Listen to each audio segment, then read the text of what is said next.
एक भगवान के परम नामनिष्ठ भक्त हुए जिनका नाम है संत श्री हरिपाल। भक्त हरिपाल भगवान के परम भक्त हैं श्री हरिपाल जी महाराज। ऐसे नामनिष्ठ परम भक्त भगवान के जिनका नाम है हरिपाल। भक्त तो हैं पर इनका सबसे बड़ा लक्षण बंधु जानते हो क्या है? ये निष्किंचन भक्त है।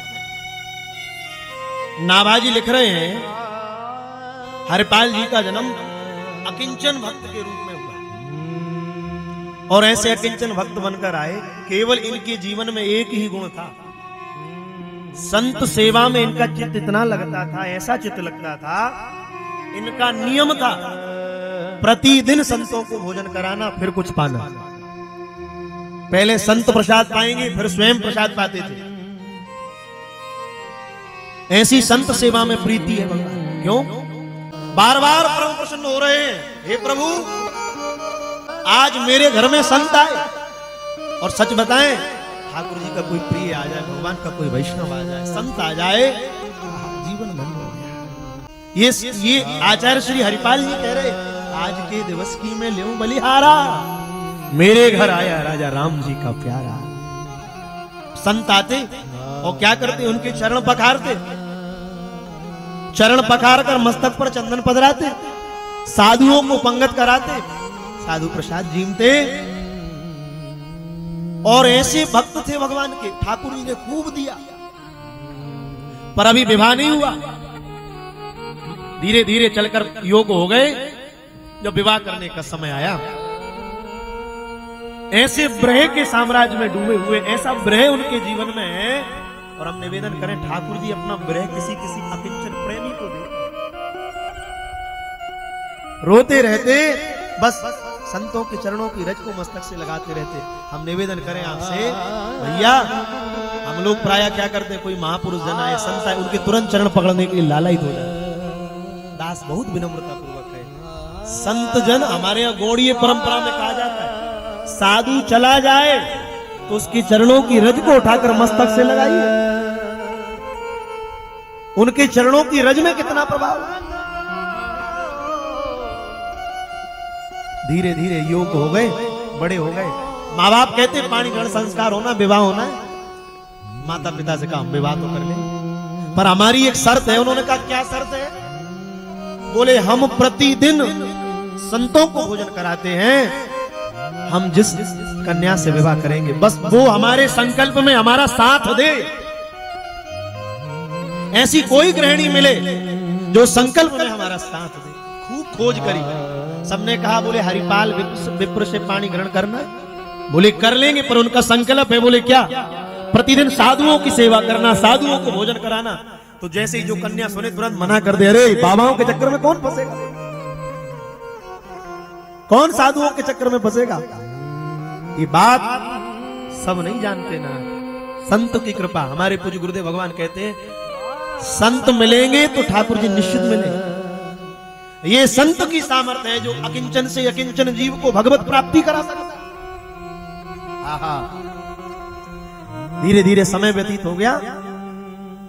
एक योग कन्या से पूछा, बोले पाणी ग्रहण करोगे? हरिपाल है, बोले हाँ करेंगे। और उनकी शर्त है, बोले क्या? प्रतिदिन साधुओं को भोजन कराना। तो ये उनसे भी बड़ी भक्त निकली। तुरंत क्या कहती? बोले हम उनसे विवाह करेंगे, पर हमारी भी शर्त है। बोले क्या? उनकी तो कोई संख्या नहीं है कि इतने साधुओं को भोजन कराएंगे, जितने आ गए सो करा दे, पर हमारा संकल्प है। बोले क्या? बोले प्रतिदिन 1000 साधुओं को भोजन कराएंगे, तब हम उनसे विवाह करेंगे। 1000 महात्माओं को भोजन कराएंगे। नाभाजी महाराज भक्तमाल में कह रहे, बोले जैसे ही जाकर बताया हरिपाल जी को कि एक परम भक्ता है, वो कह रही है प्रतिदिन 1000 साधुओं को भोजन कराए तो भोजन करेंगे।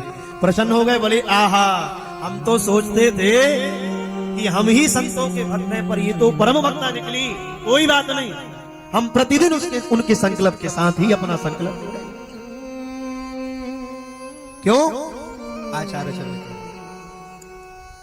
भगत को कहा सीकरी सोका, भगत को कहा सीकरी सोका। आवत जात पनैया टूटी, आवत जात पनैया, आवत जात पनैया टूटी, आवत जात पनैया टूटी। बिसर गयो हरि नाम, बिसर गयो बिसर गयो हरि नाम, बिसर गयो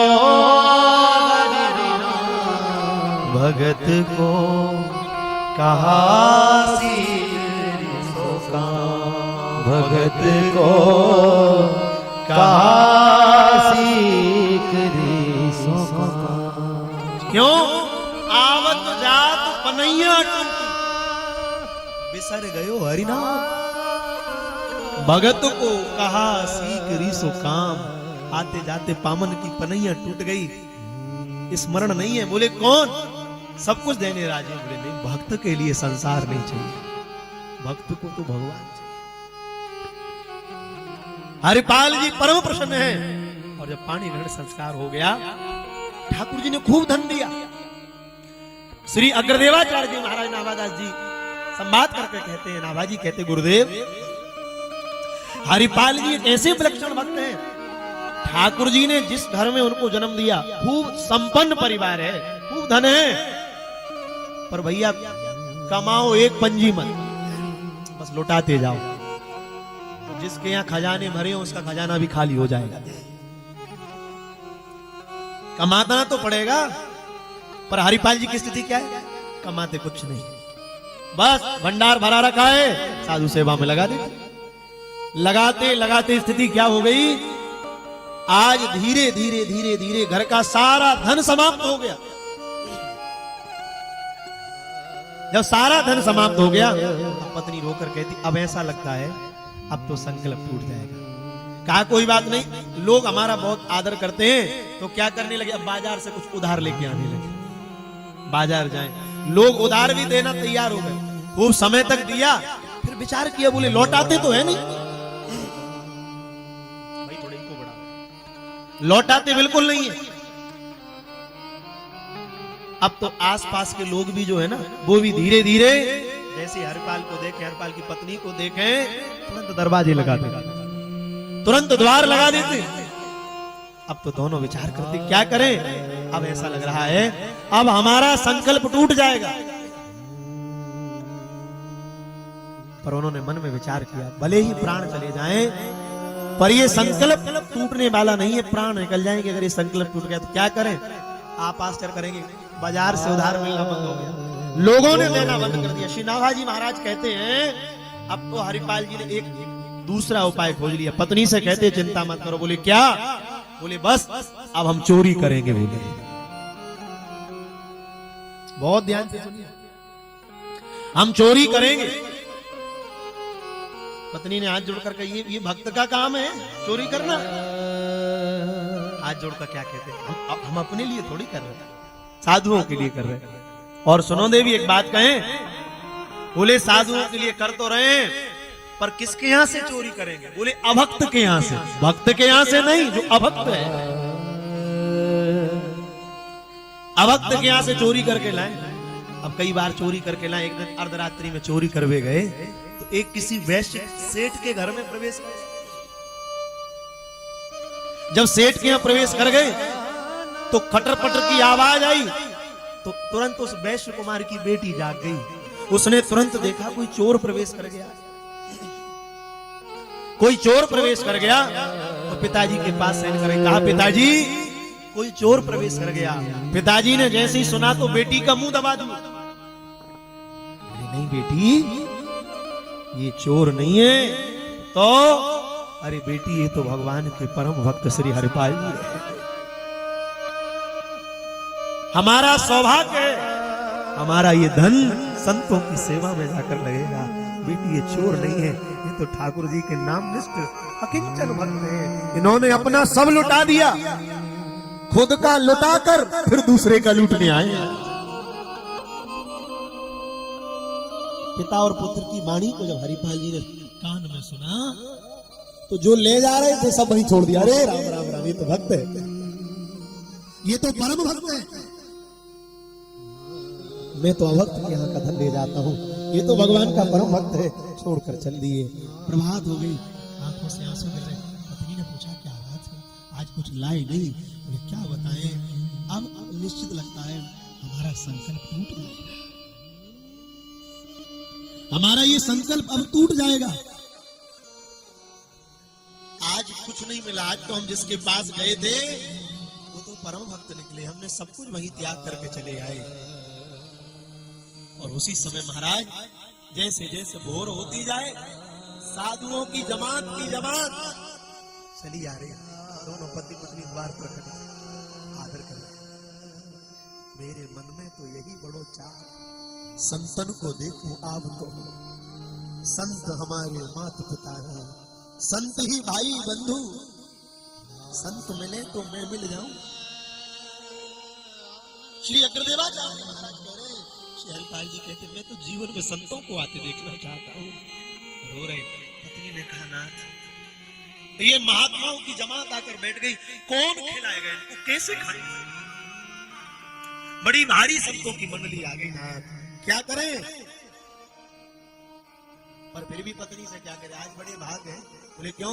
बोले प्रतिदिन तो 1000 साधु आते थे, आज तो 1000 नहीं दुगनी साधु आ गए और आज ही खाने नहीं है।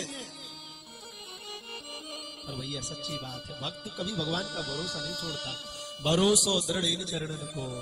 श्रीमद् महाप्रभु जी कह रहे हैं भैया भजन भले ही कम करना और ठाकुर जी पर भरोसा ज्यादा से ज्यादा करना। क्षमा करिए नाथ, आज से 20 वर्ष पहले इतनी कथाएं नहीं होती, आज से 20-25 वर्ष पहले इतने धार्मिक अनुष्ठान नहीं होते थे। 20 वर्षों की अपेक्षा इतना धर्म बढ़ा है, फिर भी हमको वैसा लाभ क्यों नहीं मिल रहा जैसा लाभ मिलना चाहिए? क्यों हमको वैसा लाभ इसलिए नहीं मिल रहा? हम भगवान के दर्शन करने जा रहे हैं, भगवान की कथा सुन रहे हैं, संतों के सेवा में जा रहे हैं, पर सच्ची बात है हमको भरोसा कहाँ है? हमें भरोसा नहीं है, हमको तो ये भय है पता नहीं ठाकुर जी आएंगे। भगवान का भरोसा नहीं है, गुरुदेव का भरोसा नहीं है। और हम संपूर्ण यहाँ भगवतीय वैष्णव जन बैठे, हम बहुत विनम्रता पूर्वक प्रणति पूर्वक कहें भैया भजन की अगर नित्य 4 माला करते हो तो दास कह रहा है 2 करो। ठाकुर जी रीझ जाएंगे 2 करना, पर मेरी प्रार्थना है माला भले ही 2 करना और भरोसा अपने से भी ज्यादा ठाकुर जी पर करना। भगवान का भरोसा कर कर तो देखो। बोले क्यों? बोले बाको भरोसो क्यों छोड़े अरे मन, बाको भरोसो क्यों छोड़े अरे मन, जाने तो माँ के गर्भ में पालो। जब माँ के गर्भ में था तब किसने दिया? बाको भरोसो क्यों छोड़े अरे मन, जाने तो माँ के गर्भ में पालो। जब दांत ना थे तब दूध दिया, दांत नहीं थे तब माँ के स्तनों में दूध दिया। न ठंडा करना न गर्म करना, जब भूख लगे तब माँ हृदय से लगा लेती है, तुरंत तृप्त कर देती। जब दांत न थे तब दूध दिया और जब दांत दिए तब अन्न भी दे। जैसे ही दांत दिए तो अन्न दे दिया, जब दांत दिए तो अन्न भी दे। जो जीव बसे जल में थल में, उनकी सुधि ले तो तेरी भी ले। फिर क्यों सोच करे मन मूरख, सोच करे कछु हाथ है नहीं। और बाको भरोसो क्यों छोड़े अरे मन, जाने तो माँ के गर्भ में पालो। उनका भरोसा छोड़ दिया। जब तक भगवान के भरोसे थे ना, लोग कहते ना क्या भगवान पड़े पड़े भी देता है, हाँ देता है। जब माँ के पास पड़े थे तब तुम भगवान के भरोसे थे, तब उसने दिया, क्योंकि तुम भगवान के भरोसे थे। अब भगवान के भरोसे नहीं हो, अब 4 भुजा वाले के भरोसे नहीं है, अब तो 2 भुजा वाले के भरोसा करके बैठे। जिस दिन से 2 हाथ वालों का भरोसा किया है उसी दिन से रो रहे हो, और जब तक 4 भुजा के भरोसे थे पल पल पे आनंद की अनुभूति है। इसलिए हरिपाल अपनी अर्धांगिनी से कहते चिंता मत करो। बोले क्यों? भगवान का भक्त कभी चिंता नहीं करता, भगवान का भक्त तो उनका चिंतन करता है। चिंता क्यों कर रही है? क्यों? गोपाल जी जाने कराएंगे, कोई बात नहीं, तुम जाओ। बोले क्या? रोना नहीं, साधुओं के पास जाओ। क्या करूं? कुछ नहीं है। बोले कुछ नहीं है तो भी हो जाएगा, बस एक काम करो, कीर्तन करो जाकर, हरेर नाम हरेर नाम हरेर नाम कीर्तनम। श्री चैतन्य महाप्रभु जी कह रहे हैं भगवान के नाम का कीर्तन में कितनी सामर्थ्य है। श्री चैतन्य महाप्रभु नित्यानंद गुणधाम संकीर्तन के पितृ दो तुम्हें पुनि पुनि करऊं प्रणाम। श्री चैतन्य महाप्रभु जी कहते हैं मेरे ठाकुर जी के नाम का अनन्य आश्रय लेने वाले भक्त की रक्षण पर भगवान करते हैं। और आज पत्नी कीर्तन कराने लगी और गृहिणी कीर्तन करा रही है और हरिपाल जी कहां जा रहे? बोले अब तक रात में चोरी करते थे, अब दिन में चोरी करेंगे, पर साधुओं को जमा कर छोड़ेंगे, अब तो दिन में चोरी करेंगे। सो राजस्थान के घनघोर बीहड़ जंगल में चले गए। जैसे ही बीहड़ जंगल में गए, मस्तक पर सफेद पाग बांधे थे, हाथ में डंडा था, तन पर एक धोती पहने थे। तो मार्ग में खड़े हो गए और थोड़ी ऐसे हाथ लगाए और डंडा से टिके हुए खड़े हैं। बोले कोई आ जाए, बोले लूट लूंगा, छोड़ूंगा नहीं, साधुओं को जमाना है। इतनी प्रबल भावना से जब बैठे तो श्री द्वारिकाधीश प्रभु नाभादास जी कहते हैं नाना प्रकार के आभूषण धारण कर रहे, और आभूषण धारण करके जब ठाकुर जी जाने लगे, रुक्मणी जी ने हाथ जोड़कर कहा कहां जा रहे हैं? तो भगवान क्या कहते, बस तुम्हारी हमें यही बात बुरी लगती है। रुक्मणी जी ने कहा क्यों? बोले जब कहीं जाते हैं तुरंत टोक देती हो। बोले कहां जा रहे हो? बोले रुक्मणी जी ने हाथ जोड़ के पूछा नाथ बताओ तो कहां जा रहे हो? तो भगवान ने आवेश में क्या कहा? बोले लुटने जा रहे हैं, लुटने जा रहे हैं। रुक्मणी जी को बड़ा आश्चर्य, बोले बताओ अब तक तो केवल लूटने जाते थे, पर आज लुटने जा रहे हैं। हाथ जोड़कर कहा नाथ जब आप लुटने जा रहे हो, मैंने आज तक यही देखा है कि लूटने ही गए, लुटने नहीं गए, पर आज अगर लुटने जा रहे हो तो श्रीयत इंद्रा का सिद्धांत मुझे भी तो निभाना पड़ेगा। हे नाथ अब मैं भी आपके साथ चलना चाहती हूँ, मैं भी तो लुटना चाहती हूँ, मुझे भी लुटना है। ठाकुर जी ने कहा अच्छा, बोले तुम चलोगी लुटने? बोले हाँ चलेंगे। तो बोले ऐसे नहीं चलना, तो कैसे चले? बोले बढ़िया मारवाड़ की सेठानी बन जाओ, ऐसे नहीं जाना, बढ़िया मारवाड़ की सेठानी बन जाओ, नाना प्रकार के आभूषण धारण कर लो। रुक्मणी जी ने कहा क्यों? अरे लूटने जा रहे हैं। और उसी मार्ग से भगवान श्री द्वारिकाधीश सेठ का वेश बनाकर भगवती माता रुक्मणी को लेकर चले जा रहे हैं। और जिस मार्ग पर हरिपाल विप्र खड़ा हुआ है, उसी मार्ग पर जैसे बंधु चले जा रहे हैं, आहा जैसे ही चले जा रहे हैं तो रुक्मणी जी से क्या कह रहे हैं भगवान? बोले देखो तुम नाटक करना क्या? बोले तुम हमसे बार बार कहना कि कुछ दान किया करो, कुछ पुरुषार्थ किया करो, भगवान ने इतना दिया है, तुम हमसे बार बार कहोगे? बोले हाँ, तो हम तुम पर नाराज होकर मना कर देंगे, और इस बात को अगर हरिपाल सुन लेगा तो फिर वो हमारे लिए लूटने तैयार हो जाएगा। उसी मार्ग से चले जा रहे हरिपाल जी को पहले पूछा भैया ये घनघोर बीहड़ है, इस बीहड़ में कोई भयंकर डकैत रहता है? हरिपाल जी ने पूछा कौन? अब हरिपाल को पता नहीं कि ये द्वारिका के नाथ है। बोले कौन? बोले हरिपाल। अरे हरिपाल ने सोचा मेरा ही नाम है।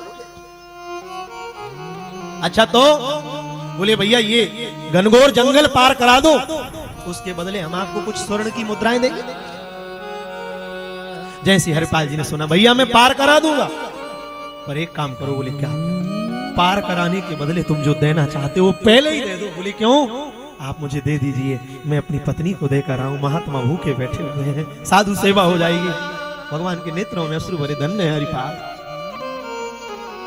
दे दिया, दौड़ कर गया, पत्नी से कहा इसी धन से खूब साधुओं को जमाना, खूब प्रेम से जमाना, मैं जिसने दिया है उसका उपकार चुका कर आ रहा हूं, मैं उसको जंगल पार करा दूं। अब तो हरिपाल जी लौट कर गए। नाभाजी कहते भैया, हरिपाल जी कहते हैं भगवान जो सेठ के रूप में आए, बोले देखो आगे आगे हम चलेंगे, हमारे पीछे पीछे चलेंगे, जहां जहां हम जाए वहां चलना। ठाकुर जी ने कहा अब हरिपाल आगे आगे चले जा रहे, और जैसे ही चले जा रहे तो रुक्मणी जी भगवान से कहे देखो भगवान ने कृपा करके हमको खूब दिया है, कुछ भगवान के पुरुषार्थ में लगाओ, कुछ साधु ब्राह्मण की सेवा में लगाओ, गौ माता की सेवा में लगाओ, कुछ तो लगाओ। तो जैसे ही रुक्मणी जी भगवान से कहा, भगवान ने कहा चुपचाप रहना, दान की मत कह दे। जैसी हरिपाल ने सुना, अरे ये तो भक्त है पक्का, ये तो पक्का भक्त है, और इसकी कमाई हुई बहुमूल्य सामग्री अगर मुझे मिल गई तो ना जाने कितने वर्षों तक साधुओं की सेवा होगी। और उसी समय हाथ में डंडा लिए हुए थे नाभादास जी, कहते महाराज तुरंत मस्तक पर जो कपड़ा बंधा हुआ था, कपड़ा निकाला और जमीन की, और डंडा लेकर जैसे ही घुमाया तो अब उसको पता नहीं है कि ये द्वारिका के नाथ है, उसको तो पता है कोई सेठ है। डंडा घुमाकर कहता, बोले सेठ पक्का अवक्त है, शरीर पर जितना आभूषण पहने हैं सब उतार दे, नहीं तो मृत्यु दंड दूंगा। जैसी हरिपाल ने कहा तो भगवान ऐसे ऐसे कांप रहे, थर थर कांप रहे। रुक्मणी जी देख रहे, बोले नरसिंह अवतार में भी इतने नहीं कांपे जितने हम कांप रहे, इतने कांप रहे।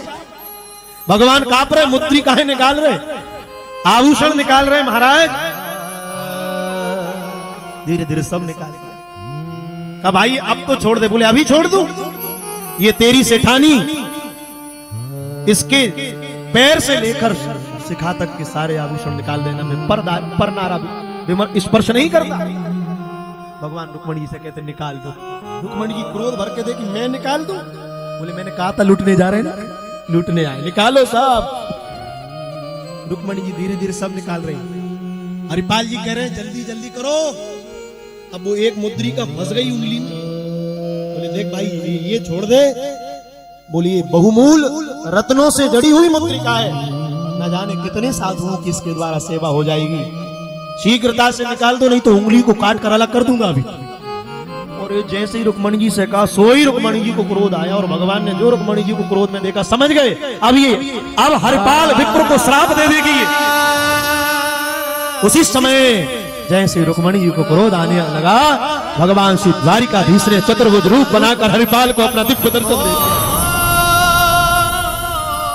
एक हाथ में शंख है, चक्र है, गदा है, पद्म है, और भगवान श्री द्वारिकानाथ ने चतुर्भुज रूप बना लिया। और हरिपाल ने जैसे भगवान को देखा, जितना आभूषण लिया था भूमि पर पटक दिया, आंखों से अश्रु गिरने लगे, भूमि पर पड़ा है, चरणों में गिर गया। हे नाथ, मैंने कितना बड़ा अपराध कर दिया, मैं आपको लूटने के लिए आया, आप तो जगत के नाथ हो, हम अनाथों के नाथ, द्वारिका नाथ हो, मुझे क्षमा कर दो, मैंने आपको लूटा।